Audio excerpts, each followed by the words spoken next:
Hey, what's going on? Appliance Boot Camp, old fashioned ice cream, Facebook family and friends. Mike Sneed coming to you real quick. Just wanted to talk to you all. Trying to do a little better with my health, so I'm taking me a quick walk while I'm cooking on the grill. Just kind of going over something that I noticed similarities with with the ice cream parlor and with the service company. Uh, that's them out there. Okay. I just saw a couple there. They out here doing their thing. They're painting and having a cookout by the lake. This out where I live at. I ain't gonna show y'all my house, but this is the lake and stuff behind my house. So just gonna take a quick walk. Well, anyway, okay, it kind of threw me off what I saw.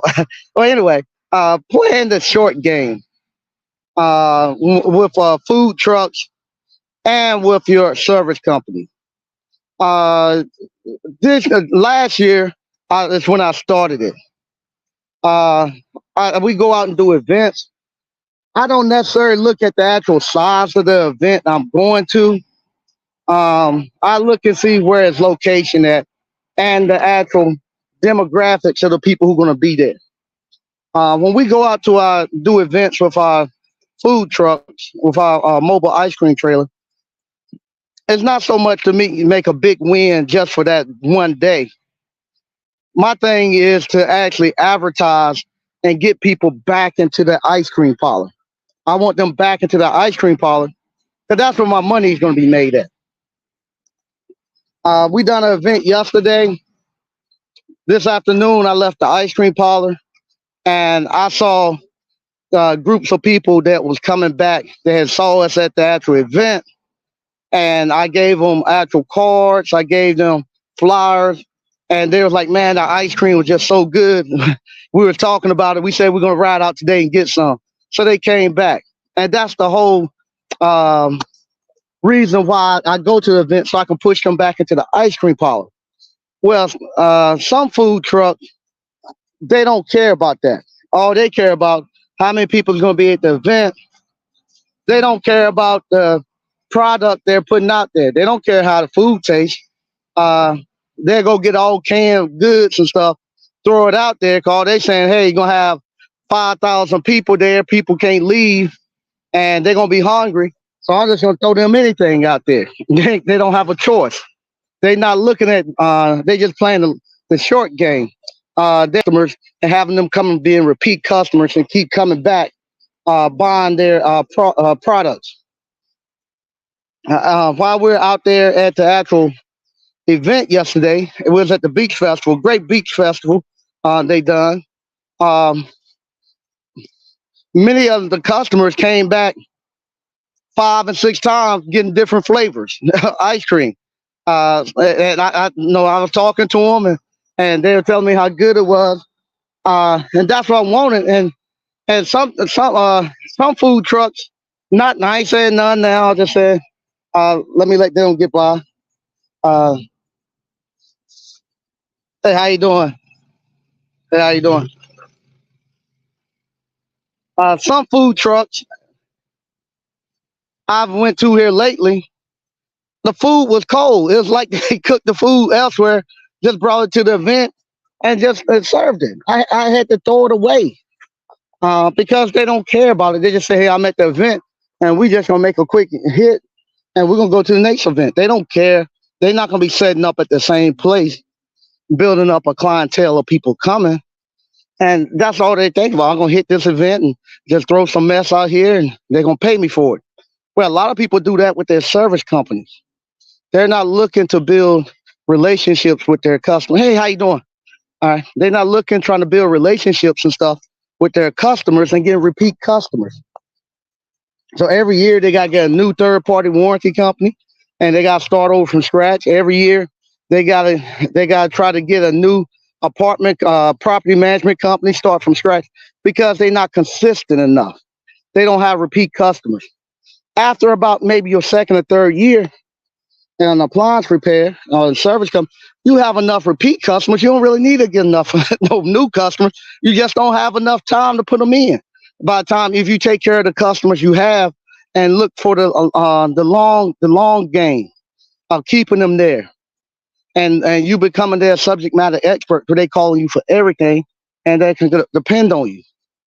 That's why you hear, like, it goes back again to people say I ain't got no work. It's because that's because they're not playing the long game. They're playing just the short game, just trying to make a few dollars here and get a quick hit, and not developing those relationships. Same thing with restaurants. I see some of the restaurants be saying the same thing.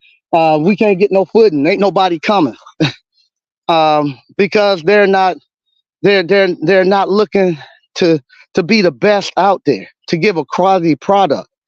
That's why we go out and we compete, and say, hey, we want to know where we at in this marketplace. How good is our ice cream? We want to know exactly where it's at, and we want to put it out there for people to judge it. And we want to keep pulling these people in. Now I done ran into a problem. I can't stock enough this year.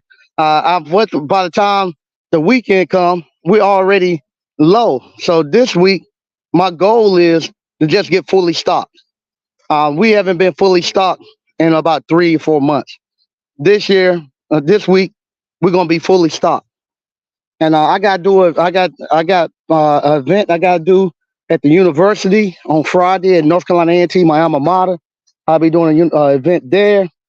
I got to do the actual what they call ham and yam. I've what you call for 2 years I tried to get into that, and they wouldn't let me in. I'm in this year, and not only that, one of them that I didn't think I could ever get into, they go rabbit. You see it?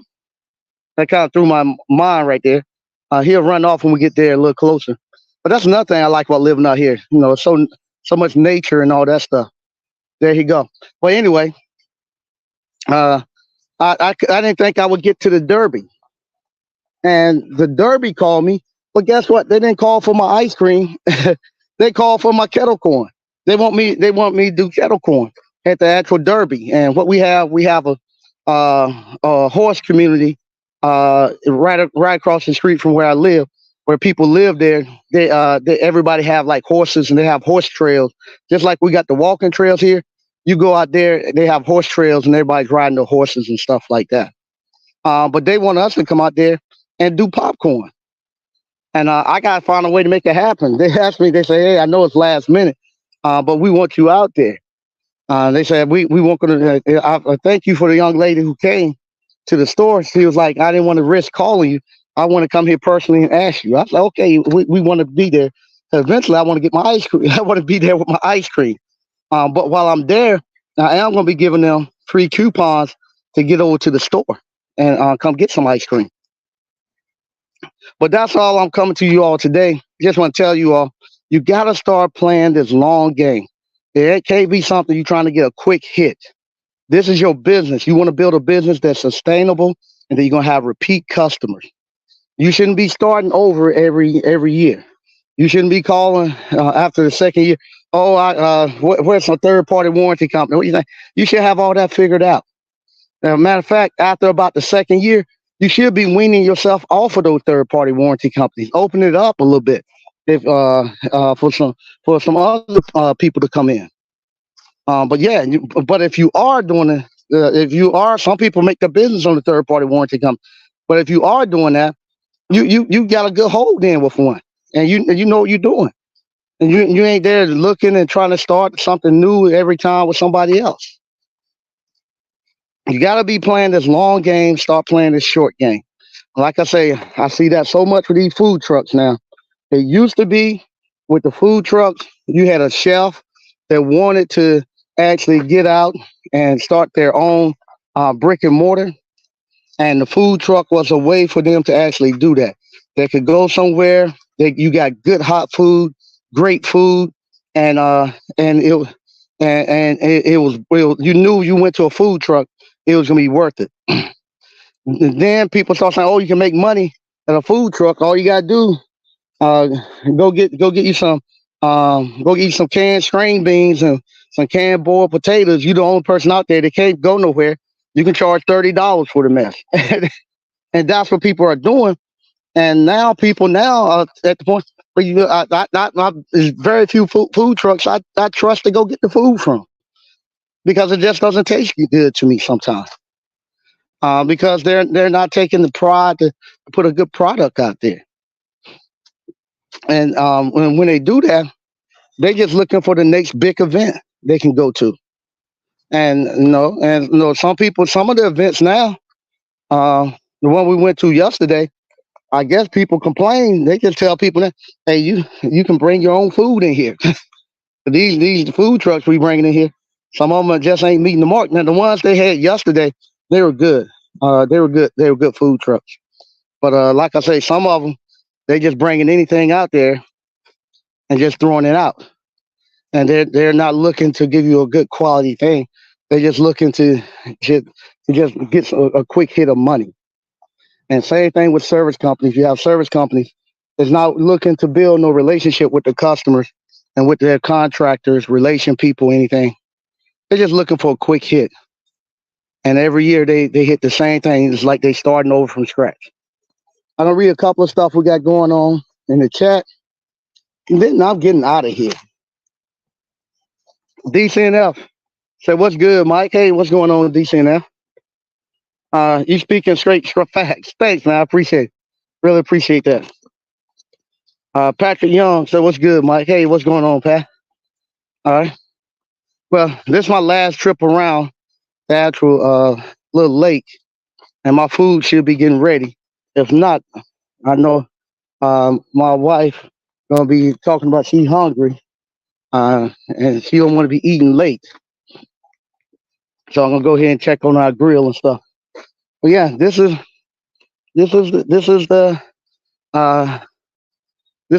the stuff that I dream retirement would be. Me being able to get out here and just walk, have a great time in the community and everything, and enjoying life. I was able to go sit at the ice cream parlor for a little while today. Shout out to Ali and his wife, alumni from out of Greenville, North Carolina. They surprised me. They came in, and it's funny. They came into the ice cream parlor. I didn't even know.